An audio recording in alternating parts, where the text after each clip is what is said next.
자발적으로 추천했어요. 어디 추천했어요. 그리고 댓글을 올려주시는 분들이 많이 계신데 근데 압도적으로 금감원장이 제일 많은 것 같아요. 금감원장. 네. 그다음이 법무부 장관 뭐 이런 순으로 제가 외국 같으면 미국 같으면 내부자 거래하다가 잡히면 완전히 영구 퇴출이거든요. 네네네. 근데 우리는 참 냄새는 풀풀 나는데 거의 처벌되는 경우가 대단히 드물죠. 잡기가 참 어려워요. 내부자 거래가 훨씬 어려워요. 하긴 그 굉장히 은밀하게 이루어질 테니까. 그래서 실제 검찰력을 이런 데 좀 집중해서 잡아야 되는 거 아닙니까? 그렇기도 하고 그거는 약간 이제 내부자가 만약에 그거를 신고를 하게 되면 그 사람한테 엄청난 뭘 좀 줘야 될 것 같아. 그렇죠. 그 보상제도도 그렇죠. 네. 자, 그나저나 김영남 유튜버님은 어디 안 들어가세요?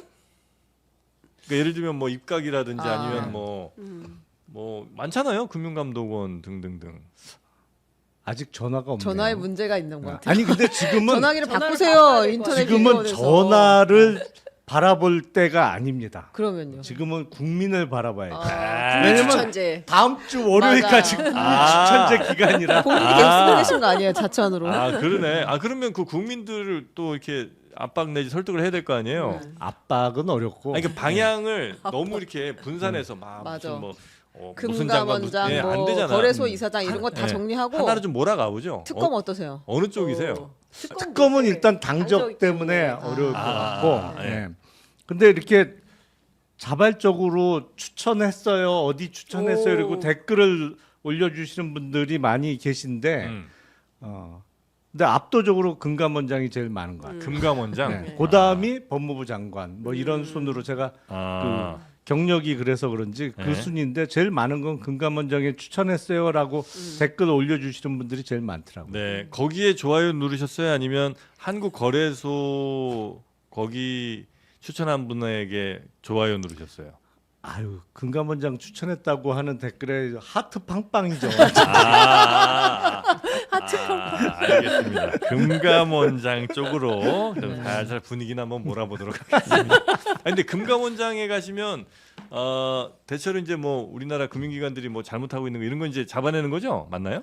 일단 그 감시 감독 기능이 기본 업무죠. 기본이고. 네. 네. 기본 업무고 거기다가 워낙 많은 일을 합니다만 네. 사실은 금융위를 포함한 금감원의 그 구조 개혁이 좀 있을 것 같아요. 그래요. 그러니까 후보 시절에 언급하신 내용을 보면 지금 금융 정책과 관련해서 국내 금융 정책은 금융위원회에서 하고 국제 금융 관련된 것은 기재부에서 하는데 이 정책 기능을 한 군데로 몰아야 되지 않느냐라는 이제 후보 시절의 발언 내용이 있거든요.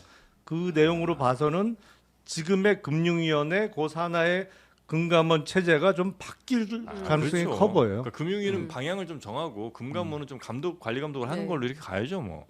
아니 그러니까 근데 정책도 네.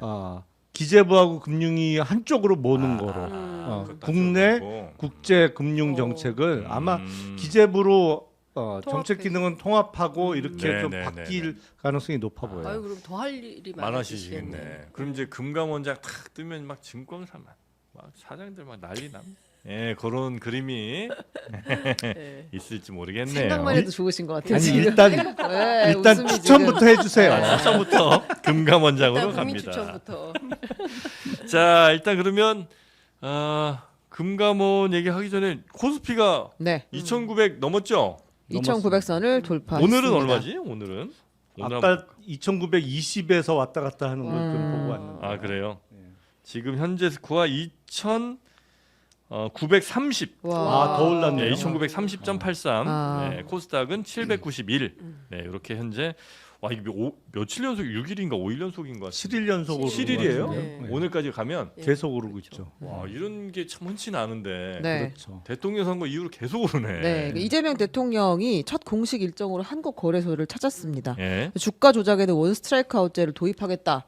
잘못하면 주식 시장에서 장난치면 패가망신하게 하겠다. 이제 이런 이야기들을 했거든요. 요건 네. 한번 들어보겠습니다. 네. 대한민국 주식시장에서 장난을 치다가는 패가 망신한다 라는 걸 확실하게 보여주는 오늘 첫날로 삼도록 하겠습니다. 중간 배당 받고 뭐 이래서 생활비도 좀 하고 그래서 그 내수에도 좀 도움이 되고 경제 선순환에 도움이 되는데 우리나라는 배당을 안 해요. 그래서 배당을 좀 촉진하기 위한 뭐 세제 개편이나 제도 개편을 저희가 준비하고 있습니다. 그러니까 주가 조작 같은 거 잘못하면 이제 한 번만 해도 패가망신하게 만들어 버리고 그러니까 엄청나게 세게 이제 처벌을 한다는 거고 그다음에 또 하나가 배당을 좀 기업들이 많이 하게 해서 우리는 사실 배당 보고 투자하는 경우가 별로 없잖아요. 그래서 드물죠. 예, 거의 배당으로도 충분히 생활이 가능할 정도의 이런 상황들도 좀 만들어 보겠다. 네. 이런 이제 강력한 의지를 좀 내보인 것 같습니다. 네, 후보 시절에도 그런 얘기를 하셨던 것 같아요. 예. 후보 시절에도 여러 인터뷰에서 그때 어느 인터뷰인지 제가 기억은 안 나는데 이제 그 도이치모터스 주가 조작 의혹 사건 같은 거 물었을 때 네. 사형이야 이런 얘기를 웃으면서 했던 적이 있거든요. 그러니까 이 주식 시장에 대해서는 하여간 일도 그 부정부패 이런 걸 허용하지 않겠다라는 생각이 예. 강력한 것 같고 본인 스스로도 나도 휴먼 개미다.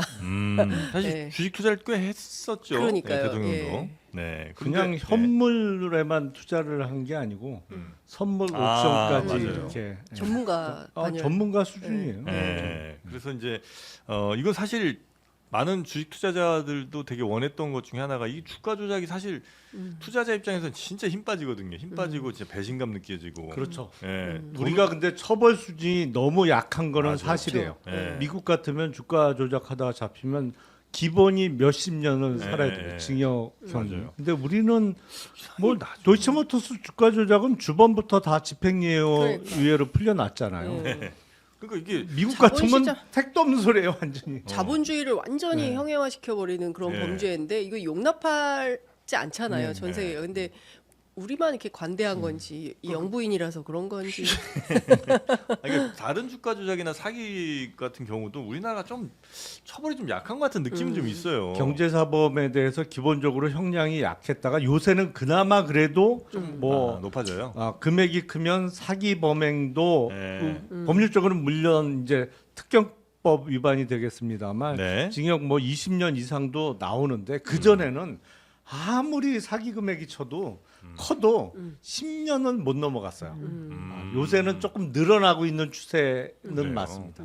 그 이게 피해가 어떤 물리적인 신체적인 피해가 아니라고 생각해서 그러는 그렇죠. 건지. 근데 그래도 이게 진짜 사기 피해 이렇게 잘못당하면 그럼요. 전 재산을 잃게 되는데. 그 가족이 아주 붕괴된다든지 그렇습니다. 정말 네. 끔찍한 선택. 파탄나지 않습니까? 네, 그런 경우도 얼마나 많은데 네. 이 사기 범죄가 하여튼 우리나라에서 너무 좀 약하게 처벌된 경향이 있는 것 같은데 특히 이번에 이제 대통령은 주가 조작 등에 대해서는 완전히 뿌리를 뽑겠다는 의지를 좀 천명한 것 같고요. 근데 수사하는 입장에서는 주가 조작보다 더 어려운 수사가 내부자 거래예요. 미공개 정보를 그렇죠. 이용한 네. 그게 잡아내기가 훨씬 진짜 어렵고 어렵죠. 네. 발생 빈도에 비해서 잡히는 경우가 극히 드물어요. 맞아. 예. 근데 외국 같으면 미국 같으면 내부자 거래하다가 잡히면 완전히 영구 퇴출이거든요. 네네네. 근데 우리는 참 냄새는 풀풀 나는데 거의 처벌되는 경우가 대단히 드물죠. 잡기가 참 어려워요. 내부자 거래가 훨씬 어려워요. 하긴 그 굉장히 은밀하게 이루어질 테니까. 그래서 실제 검찰력을 이런 데 좀 집중해서 잡아야 되는 거 아닙니까? 그렇기도 네. 하고 그거는 약간 이제 내부자가 만약에 그거를 신고를 하게 되면 그 사람한테 엄청난 뭘 좀 줘야 될 것 같아. 그렇죠. 그 보상제도도 그렇죠. 있죠. 네. 그러지 않으면 이게 워낙 은밀하게 이루어져서 이거 공익제보 아닙니까? 그렇죠, 그렇죠. 예, 공익제보에 대해서 무슨 뭐 예를 들면 내부에 있는 거를 뭐 발설한 밀고자 뭐 이렇게 뭐 고자질한 사람 이런 프레임이 아니라 네. 공익제보라는 것에 확실하게 방점을 두고 포상도 확실하게 하고 이래야 그런 사람이 더 많아지죠. 예. 그렇죠, 그렇죠.